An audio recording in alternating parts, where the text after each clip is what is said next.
It's the week of Endwalker Early Access, and the release of Endwalker is just around the corner. There's excitement in the air, players are getting ready to experience the all-new story, and with it, we're bound to get a wave of new lore and information about the world of Final Fantasy XIV. Moreover, because Endwalker is supposed to be finishing up a major arc of the game's story, we're bound to get a lot of information that will tie up loose ends that have been hanging since A Realm Reborn, or possibly even 1.0. Hello, I'm the Sawdexarch, and today we're going to be going over some of the big lore questions I hope we get answers for in Endwalker. So, this is going to be a bit different than my usual lore and discussion videos, in that, rather than going over and explaining the lore, I'm going to be talking about things we really don't know yet, but that I expect to be answered in Endwalker. Needless to say, a lot of the stuff I will be discussing in this video will contain spoilers all the way up to the end of post-Shadowbringers, so you have been warned. Also, speaking of spoilers, I know at the time of me releasing this video, Endwalker's Early Access is already out, and I do have access to it, but I will not be discussing anything from Endwalker, nor have I even started the story for it yet.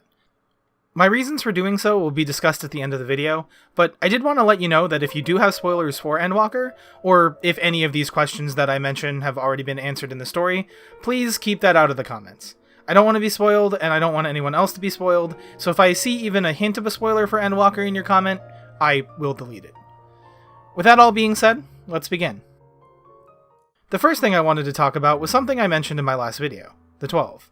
Despite the 12 being super prevalent in the game, at least in terms of the lore and culture of Eorzea, we don't really have a whole lot of information about who or what they are.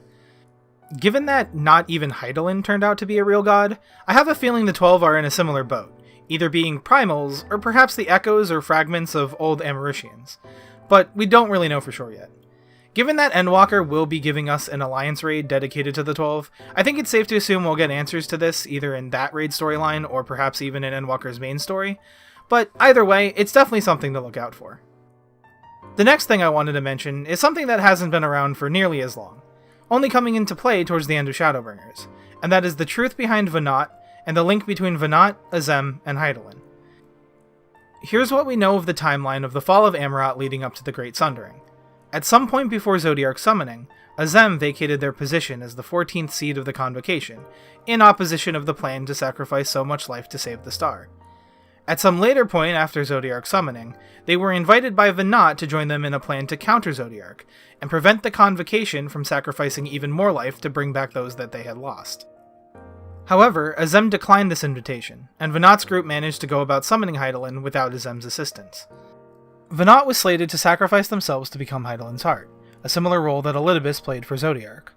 With Venat presumably showing up to the Warrior of Light, it begs the question as to whether Venat is a primal and an unsettled Ascian in much the same way that Elidibus was, and what role they will play in the story moving forwards, as well as their connection to Azem, and thus the Warrior of Light. Segueing immediately off from this point is, what's going to happen between the Warrior of Light and Hydaelyn? We now know much more about Zodiark and Hydaelyn, like the fact that they were both summoned under similar circumstances, and they're both technically primals. But the question is Hydaelyn still truly good? Can we trust her? Or, like Azem did in the past by rejecting both the summoning of Zodiark and Hydaelyn, will the Warrior of Light wind up forging their own way, and ultimately reject Hydaelyn? Or will the story find some way to differentiate Hydaelyn's existence from Zodiark, and make her a true ally?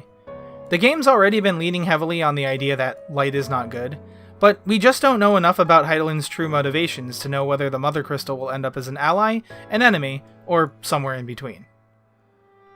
Another thing I wanted to mention is Midgard-Somer's role in all of this.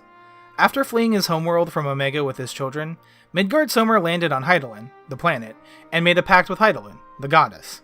The extent of this pact is unknown, though this was most likely Midgard-Somer's motivations for getting involved in the Battle of Silver-Tier Skies and traveling with the Warrior of Light. But what the pact fully entails, Midgard-Somer's own motivations, and his relationship with both the Warrior of Light and Hydaelyn, could definitely use some elaborating, and might have certain implications depending on what happens with Hydaelyn and the Warrior of Light. Also, given that the trailer showed off Estinian working with Vitra, it means we're going to have met at least 6 of the 7 of Midgard-Somer's first brood, and I would be surprised if we don't meet the 7th at some point too. With that being said, I really hope the game ties up the loose ends with Midgard-Somer, and we get some much needed answers and clarity. Finally, and saving the best for last, we have Sharlayan, and I literally just mean all of Sharlayan. Charlene's played a big role in the game all the way back in 1.0, and many of the main characters, like the Scions, the Twins, and of course Louisoix himself, are either from or studied in Charleon. Matoya's from Charleon, the astrologians from the Job questline are from Charleon, and all of them practice Charleon astrology, and Charleon seems to have a huge source of knowledge and wisdom on the entire world, and especially Eorzea. As of the latest MSQ before Endwalker, as well as what we see in the trailers, it's clear that Charleon is concealing knowledge of what they believe to be the end times, and that they believe Eorzea and the rest of the star is in danger. It's also interesting to note that they have taken a similar non-interference policy that Amarod itself had before the Great Sundering. What they know, how much knowledge they have of events, past and future, and why they're so stubbornly against sharing their knowledge with others are all things that need some serious answers, and I hope we get them in Endwalker, especially since we're actually going to Charleon.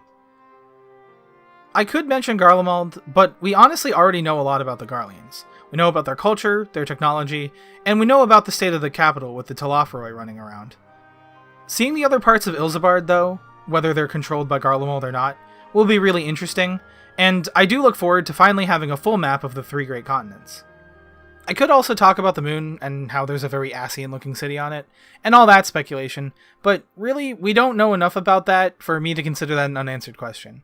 It's just parts of the story of Endwalker that have been teased for us, and we'll be getting answers for soon. With that being said, I'm going to end the video right here.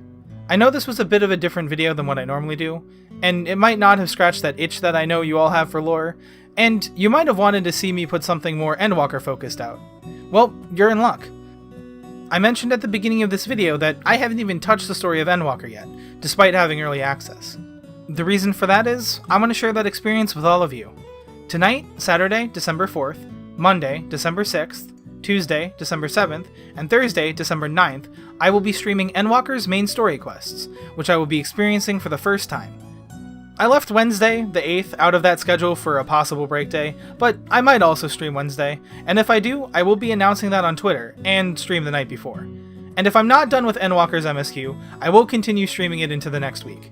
But I do want you to know that I will be streaming the entirety of Endwalker's story on my Twitch channel and uploading the full, unedited streams here to YouTube, as well as putting together a highlight reel which will put emphasis on my key reactions. If watching me go through the story, experiencing it for the first time, and giving my lore thoughts and reactions to things is something you think you'll really enjoy, I highly urge you to check it out.